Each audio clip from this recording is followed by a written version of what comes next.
Hey guys, welcome to another Game of Thrones rewatch breakdown. My name's Jordan, I'm Danielle. and today we are going to be looking at Season 1, Episode 5. Spoiler warning, not just for up to this point on the TV show, but all the way through Season 6. We're going to be talking about theories and ideas that come into play throughout the television series, as well as things that might have come up in the books. So, spoiler territory for everything that's happened so far. So, episode 5. Episode 5. Where are we at? Okay, so we open in King's Landing. We have Ned checking on Sir Hugh with Barristan Selmy. His death was a little suspicious. Right. And we have the 7-pointed star sisters, which even though the faith becomes a bigger part into like season 6, we never really find out what happens to these women that we used to take care of.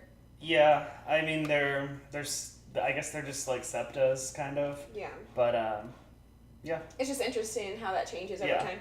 time. So they talk about, so it's Ned checking on him with Barristan Selmy. They talk about that they never met on the field before. And they also talked about the Mad King killing Ned's father and the rebellion of Yes. And yeah, we get this. It kind of shows that sort of old school thinking of people like Ned and Barristan, who, at one point in time they were fighting on opposite sides, but because they're, noble knights, they kind of put that behind them now, and they're working together since they now serve under the king. So I think it's interesting that by season 6 that kind of old mentality is out the window basically, other than just a few specific people. But that's kind of the way things work right now.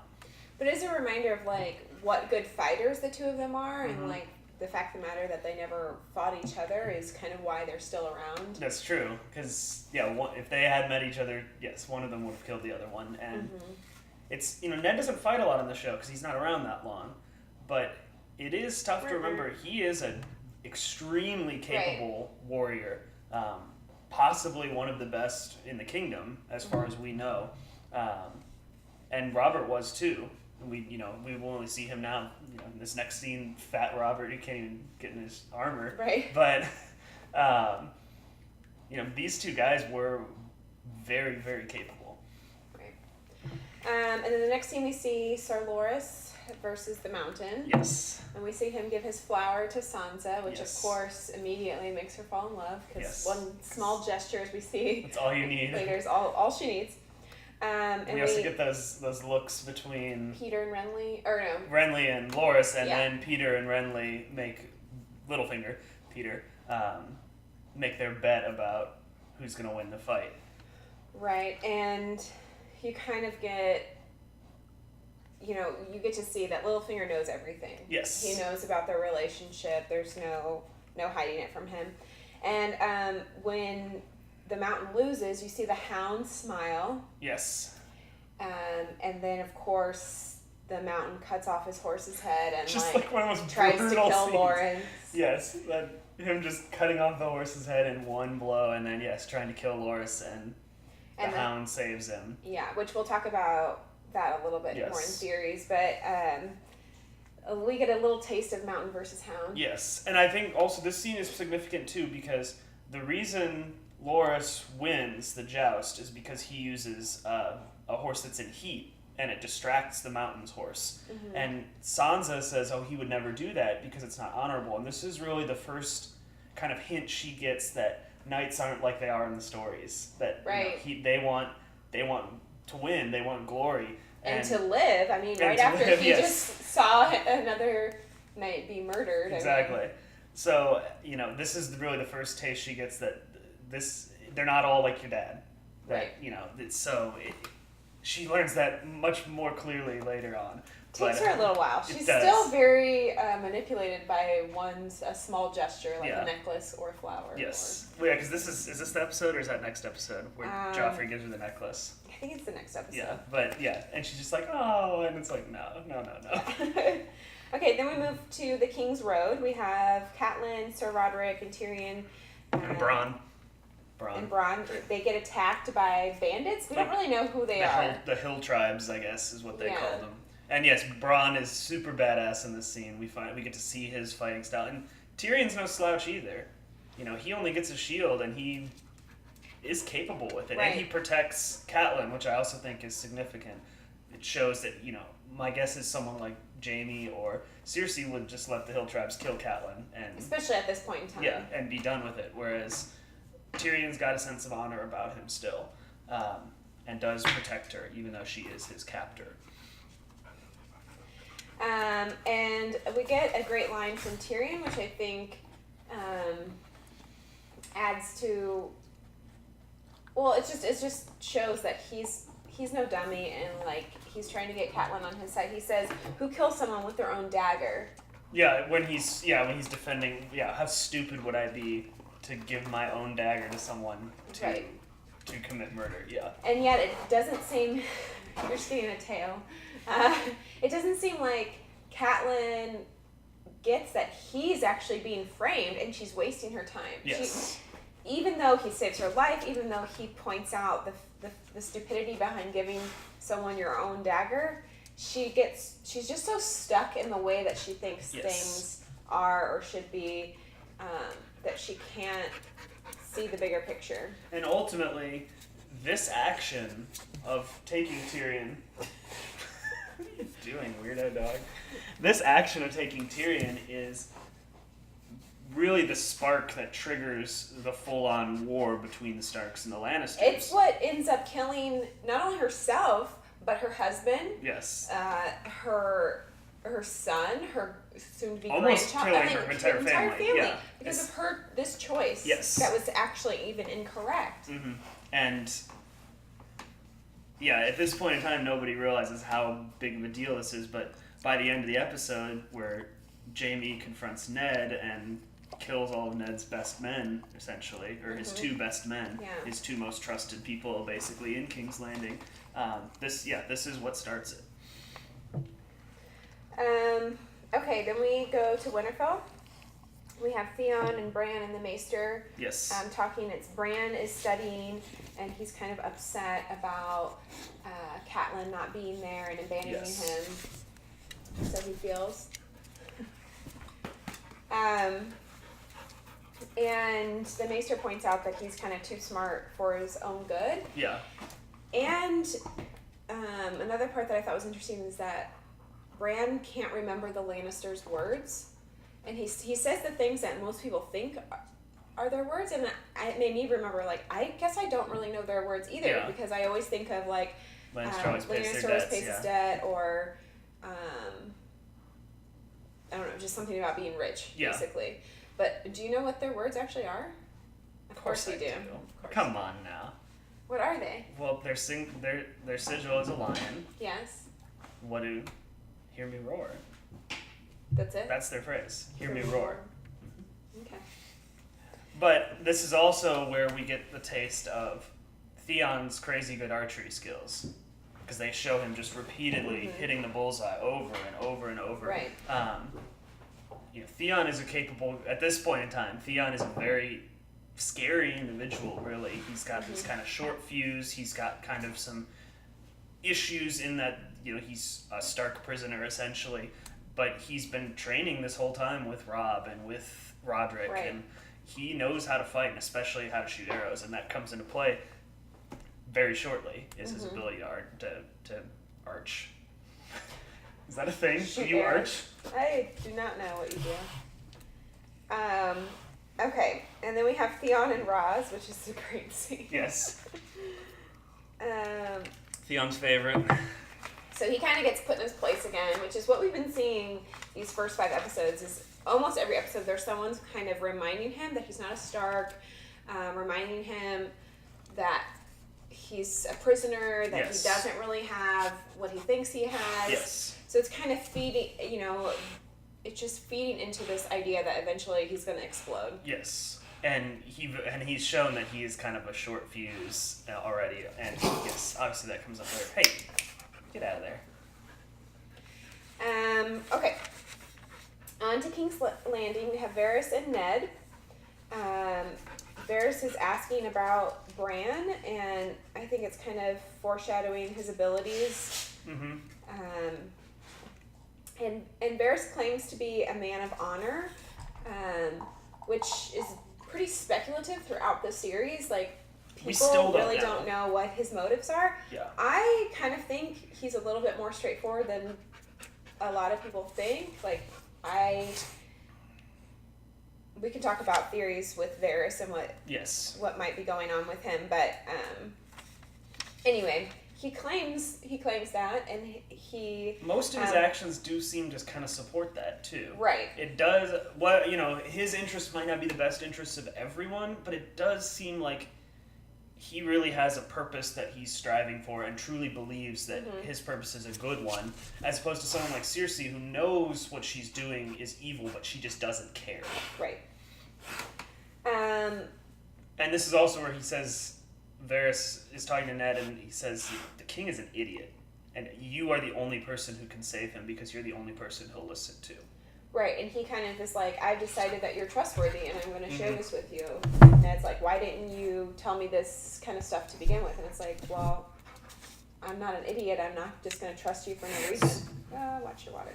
Penny, get out of here, little direwolf. Okay. So they talk about poison, and The tears of bliss, yes. Varys kind of points to Sir Hugh, implying like that the Lannisters paid him. Like he had all this new armor, and yeah, how could he afford that? He's been a squire up until just a few weeks ago. How could he buy this brand new suit of armor? So kind of implying that they were using him as a spy on Aaron, or. And what's funny too is this is throughout this scene, Ned asks Varys all these questions, all these things about Jon Arryn and Sir Hugh, and then finally he says, but why would anyone want to kill Jon Arryn? And do you know what Varys tells him?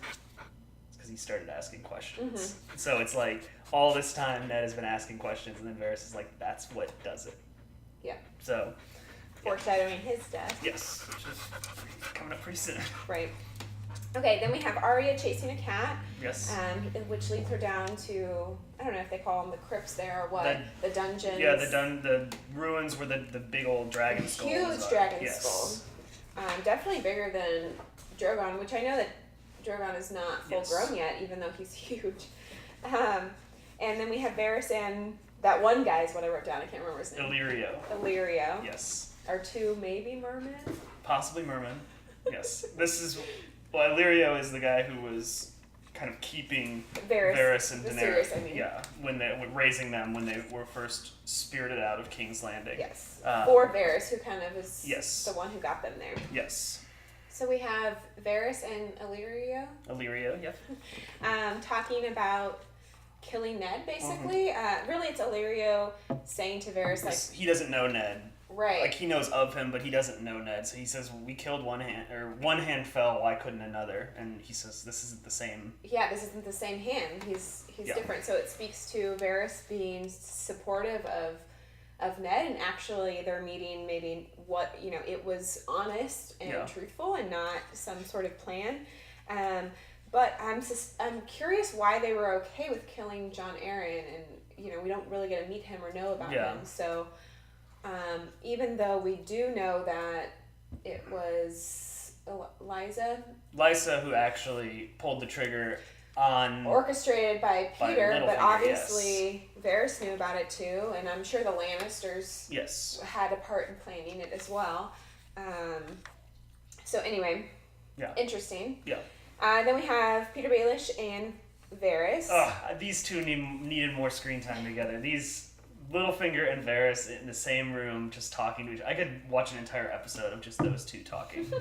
But yeah, they have this great back and forth where they kind of try to outspy one another. Who knew? I saw you here. I saw you here. I saw you doing this, and you see that their biggest threat to each other is each other. Yes. Like, they might not be lords or kings or queens, but they know who's actually the most powerful and the most threatening, and it's one another. So they're friends, those two but not are still really alive. Right. So that's very telling that they are master schemers, master manipulators, and they're still alive. So they're not falling apart and falling by the wayside. Right.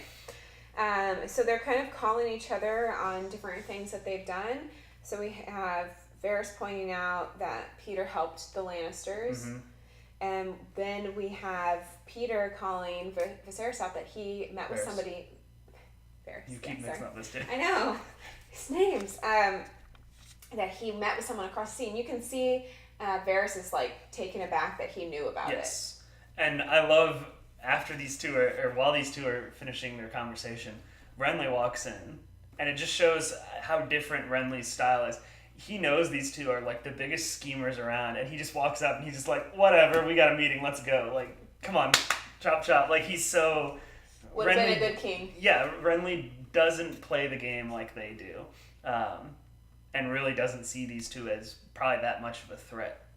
Especially to him right now, because he's not, he doesn't feel like he's in a vulnerable position. Yes. So we have Arya being called a boy again. Yes. Because yes, Arya, after she saw Varys and Illyrio, she actually went downstairs out to the sea. Mm-hmm. Merman. Downstairs, and she has to go around back to the gates of King's Landing, and Ned gets all dirty. And they still don't get why people call her boy. I guess it's because she wears pants instead of dresses. But yes, and she threatens to have the guards' heads chopped off by her father. Because they don't know who she is.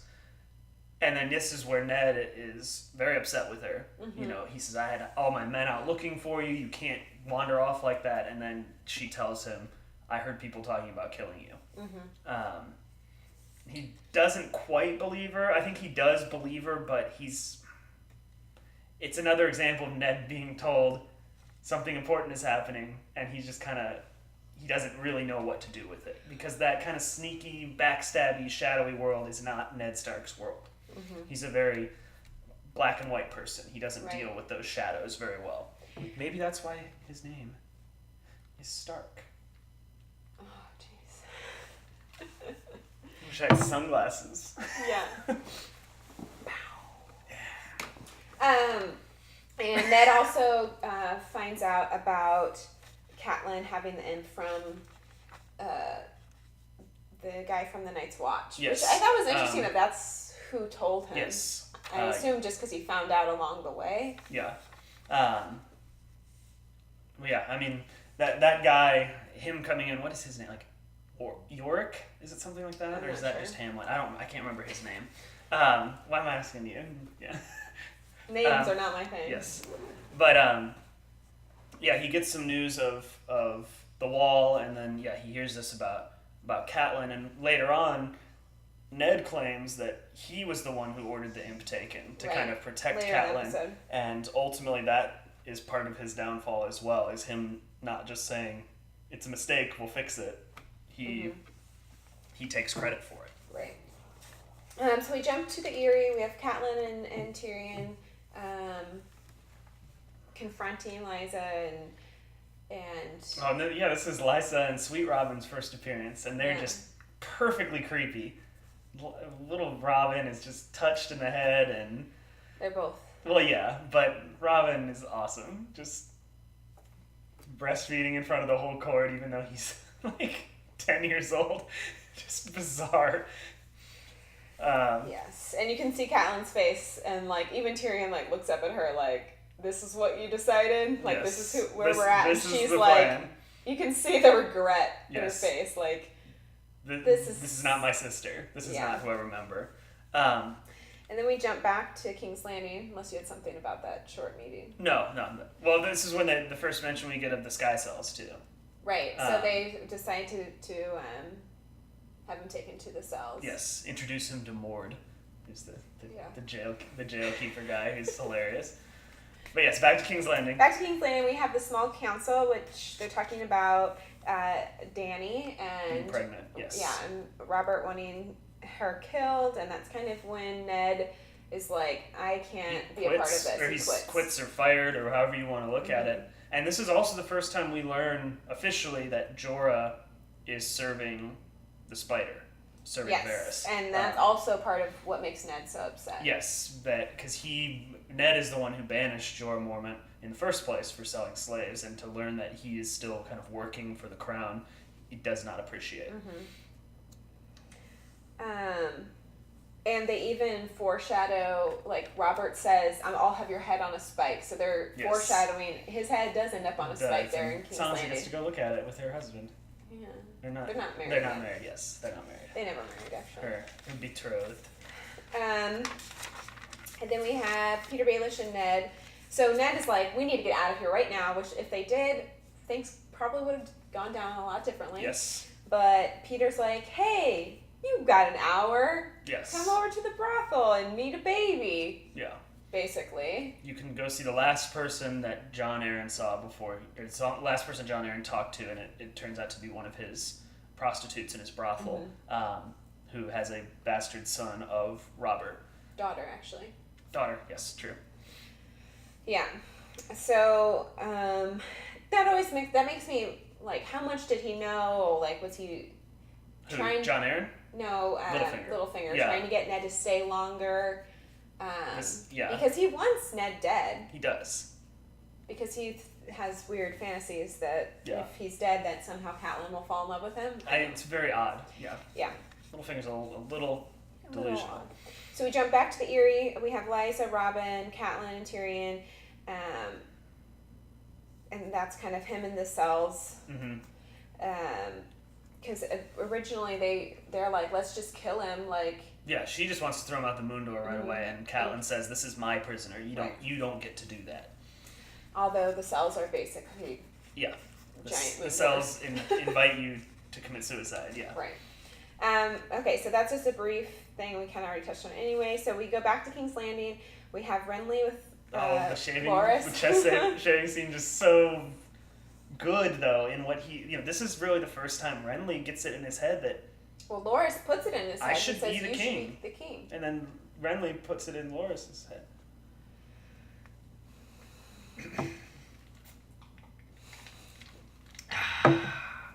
But yes, this is the first. Oh, jeez. This is the first time that Renly really thinks, yes, I should be king. I'd be way better than Robert. People love me. I will actually work for the people as opposed to Robert, who just wants to go hunting and whoring all the time. Right, and we kind of have this paired with the next episode where Viserys is talking about how can you rule without love or power or wealth, and Renly has all of those things. He does. And so he in reality, he could have been a really great king. But we also see his weakness. He's never fought, never fought in a real battle before, and Loras makes a point where he cuts him with the razor and says, "You need to look at that because you need to be willing to get your hands dirty and see bad things in order to come to power."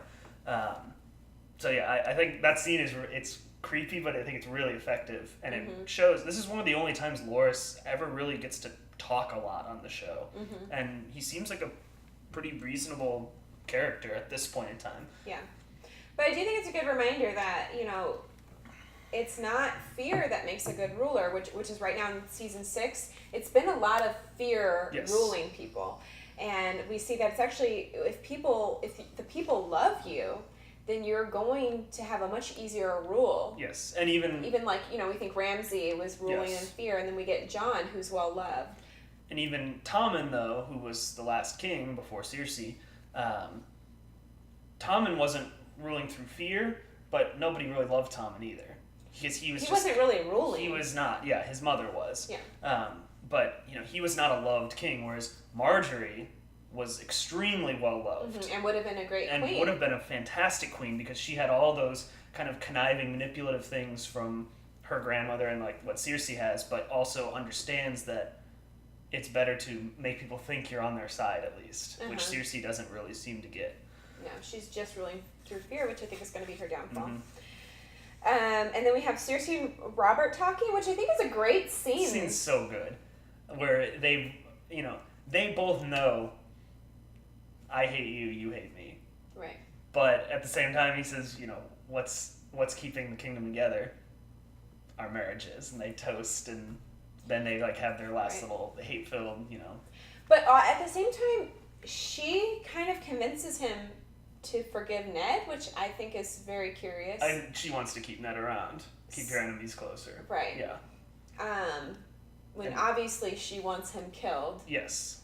and easier to kill him when they're... Yeah, if he was up in the north, she would never have a chance. Right.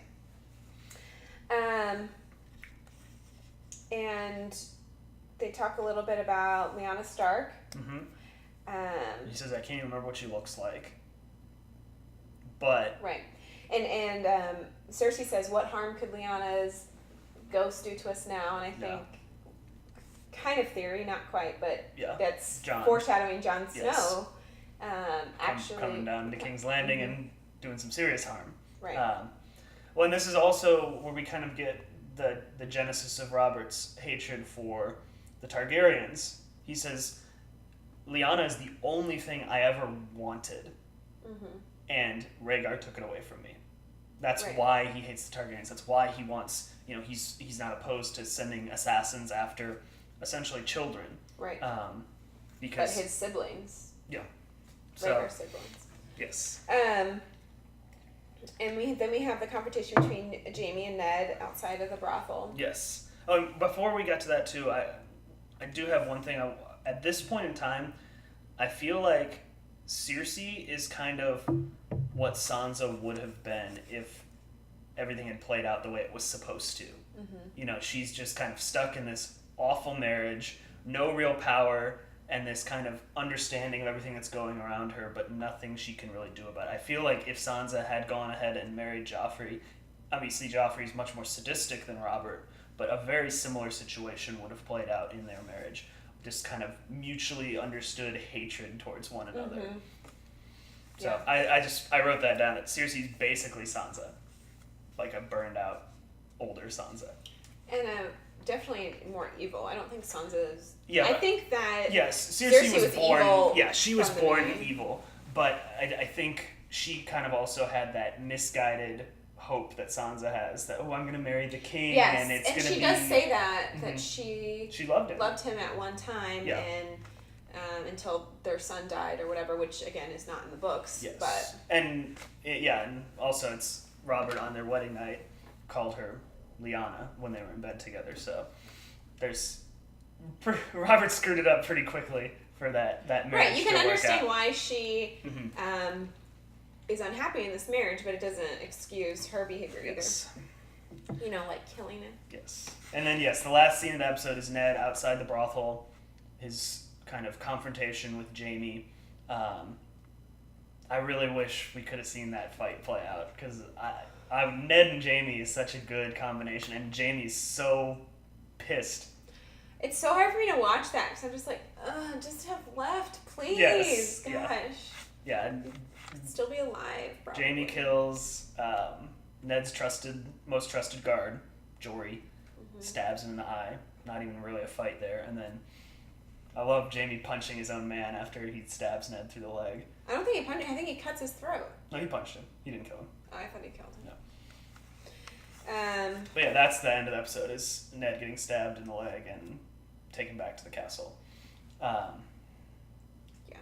And right where we pick up the end, being a depressing ending to an episode. This is when it all really starts to fall apart. Yes, for the Starks. This is a hard season to rewatch. Yeah, so because you know where all this is going. Yeah. Okay, so theories. What theories do we have from this episode? Obviously, the merman theory, which I think we're gonna have to bring up in every episode now. The merman theory. Anytime there's anything about Viserys, Varys. Bald eunuch man. By the way, Comic-Con just came out, and the panel and him and his hair. Oh, his hair is so weird looking. His hair is majestic. It's so crazy to see him with hair, because he's just like, bald cap on the show. It's so weird to see him with like full luxurious hair. Yeah, he has great hair. It's hilarious. Anyway, so the first theory I want to talk about is Mountain versus the Hound. Yes. Commonly known as Clegane. What's it commonly known as? Clegane Bowl. Thank you.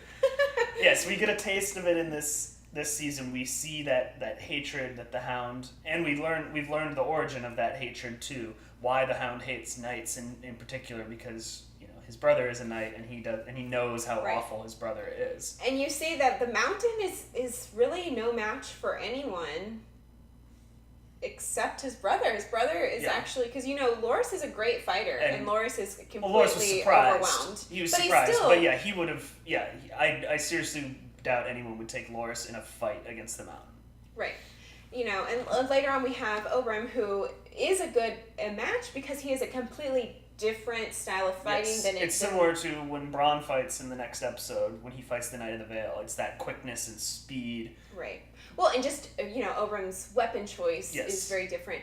But as far as sword against sword, the Hound versus the Mountain is really the only fair match, and you can see that it wasn't clear who would have won if that kept going. Although I do really think it's fascinating that during their fight, when the king finally stops it, he shouts, and immediately the Hound goes to a knee, and the Mountain swings directly over his head, which I thought that was fascinating. And then never kneels either. And then walks off, yes. But it shows that the Hound is still a servant to the Lannisters, a servant to the kingdom. I think it also shows that he has some, I don't know if I want to call it morals, or he has some idea around right and wrong at least. Yeah, and he knows his place as well. Whereas the Mountain doesn't care. Yeah. He thinks that he can do anything he wants, and it's because who can stop me? Right. Exactly. Yeah. So hopefully, there's still a chance. It seems unlikely that Clegane Bowl is going to happen. Well, a lot of people thought it was going to be the trial for Cersei, and obviously it did not go down that way. At least not in the show. It's still possible that it would in the books. Although the Hound is supposedly still dead in the books.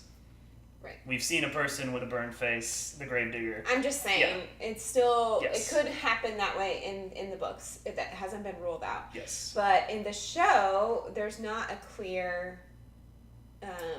way for them to meet yet. The Hound has joined the Brotherhood Without Banners, whose initial purpose was, they get formed in the next episode. Right. What their initial purpose was to stop the Mountain from raping, pillaging, burning villages, all that stuff. So in the show now, he is joined up with them. Maybe they'll come back in. And Arya's around there, so maybe she'll join, and they'll go. Brienne. And he will go fight the Mountain, and she'll fight Cersei or something. Who knows? Brienne versus Cersei. It's not much of a fight. Oh no, I meant Arya. But yeah. Because both of those people are on Arya's list. Yes. And we now know that she took the Hound off of her list. Yes. But it might be because she thinks he's dead. I don't think that's. You don't think so? Okay. I think it's because she didn't kill him, not because she wanted him to suffer. I think she didn't kill him because she cared for him. Yeah. Okay. But either one, yeah. Okay, so that is Clegane Bowl theory. Then we have theories about Old Merman. Merman theory, yeah. The sewers. The sewers are the only way in and out of this place. That Illyrio and. So a big theory behind Varys being a merman is this meeting with Illyrio. Nice. And really the theory is that both of them are mermen. Yes. They're both described in the books as being these kind of blobbish shaped men. Yes, they're very amorphous. They always wear long flowing robes. Right. But they're very light on their feet and graceful. It points out this dichotomy of how they look and how they act. Yeah. Yeah, they look like they would be these kind of oafish, bumbling, stumbling people, but there's so many references to Varys entering rooms and people don't even hear him. He's very light on his feet, very nimble. And I don't know how mermen walk or float. I think we're spending way too much time on this already. This is such a ridiculous theory. So the theory in this episode is that all of these tunnels underneath are mostly filled with water, and so it being that's how he kind of gets around, and that's how he's able to teleport from. We really want to know what you think about this. Yes. I definitely don't think they'll do that in the show, at least. No, because it would be so ridiculous. It would be too ridiculous for the show, but it's actually a possibility for the books. It's still ridiculous. It's ridiculous, but yeah. There's a lot weirder things that happen in the books than that. And then I think we had one other one, not really, but just Jon Snow. The ghost of Lyanna Stark. Yes. Jon Snow being the son of R plus L equals J. Yeah. Already been confirmed, so not quite a theory yet, but a theory of him maybe being the one to take. Ultimately, that could be the prophecy in some weird way of Maggie the Frog, that Lyanna is actually the beautiful queen because that's a good Circe point. originally wanted to marry Rhaegar, and her Mm-hmm. father wouldn't allow it. Mm-hmm. So there is this idea that possibly Lyanna is the one who took everything away from her, this beautiful queen who stole That things makes away actually from a her. lot of sense. And Jon would be kind of the icing on the cake for her getting her revenge against Circe. Mm-hmm. So Interesting. interesting. So any more theories, or is it time for our list? That is all the theories from that episode. So Alright. on to our list. Our list for this week was the 10 characters you would least want to fight. Specifically, like a physical fight. Yes, like not who you want to be, not who you don't want mad at you, because then like Circe would be on the list. Mm-hmm. But this is like who do you not want to get in a fight with? And some people took this very literally. Some people put down like dragons and stuff, and I just did human characters. Yeah, I just did human too, but our overall list will have. Yes, there's one animal who makes an appearance. Yeah. So yeah, let's go our normal. And obviously we all forgot people, and I should have said that, or yeah. My number 10 was Dario Naharis, who we've seen fight very little, but he's a dangerous man. And he's also mine. He's your number 10 as well. Mm-hmm. My number 9 was Ned, another person we haven't seen fight a lot, but it seems like really knows what he's doing. I mean, he seemed like he was going to beat Jaime when those two fought. Yeah, in and this Jaime episode. at this and time Jaime is one of considered the best, one of the best, if not the best fighters in all of the Seven Kingdoms. Yeah. And then my number 9 was Grey Worm. Obviously trained his entire life. Leader of the Unsullied. If you're the leader of a specially bred soldier force, then yes. My number 8 was Jaqen. We haven't seen him fight a lot, but he just seems... He just like, I just killed 8 people and no one heard it or saw it. He seems like he's would be a nasty customer if he had to. Yeah. My number 8 is kind of along the same lines because mine was the Waif, so another faceless man. Yes. Who those two could be the same person for all. Very true. My number 7 was Jon Snow, someone we've seen fight a lot and is dangerous. The only thing I think that kind of holds him back is he's nice. He's a little, he's honorable. So I think he would. Some of the later people on my list are more dangerous because they're kind of they fight dirty or they're a little more unhinged. My number 7 is also Jon. Yeah. So. My number 6 was Khal Drogo. We've seen him fight multiple times. Obviously, similar to what you said about Never lost a fight. Never lost a fight. Then the wound that killed him was essentially self-inflicted because he walked into the person's sword to show, or the curved sword to show how strong he was. My number 6 was Arya. I mean, Faceless she's Man fast Jr. and she's been training her whole life too. And she's got a nasty streak now. Mm-hmm. My number 5 was Bronn. We see that in the next episode, and we've seen Bronn fight multiple times. We saw him fight in this episode. We really see it in the next episode. Probably one of the best fighters around. Mm-hmm. That's all. Is he the best around? I mean, no, he's number 5, so someone would keep him down. Never gonna let you down? No, someone would keep him down. Someone would. Okay, number 5, I had the Hound.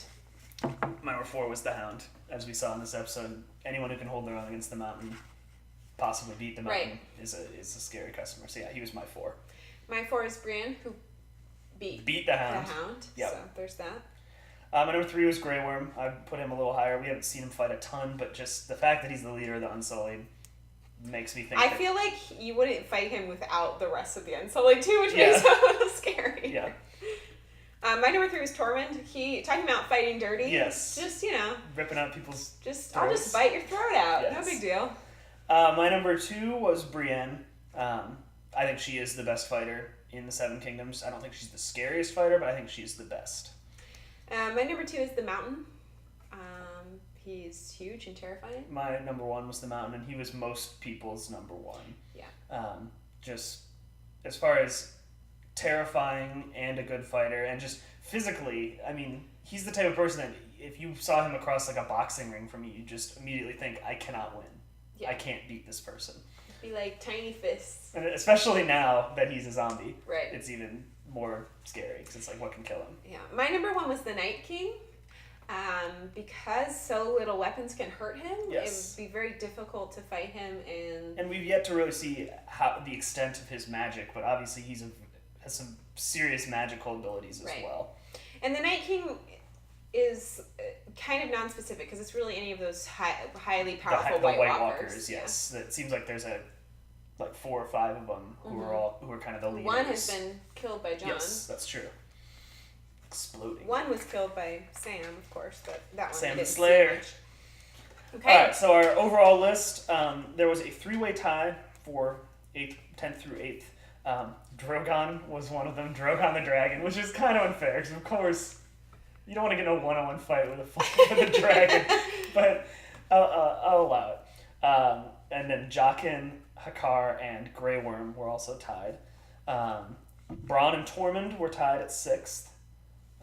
Arya was 5, the Night King was 4, and then most people, I'd say these were in their top. Most people, these were their top 3, but I would say probably everyone's top 5 almost. Number 3 was Brienne, number 2 was the Hound, and number 1 was the Mountain. On almost everyone's list was the Mountain at number 1. Except mine. I think I was the only one. I think you were the only one, yeah. So, we would love to hear your list. Yes. Who you'd least likely to fight. Who would you least want to get in a fisticuffs with? Or a sword fight, I guess. So tell us in the comments below.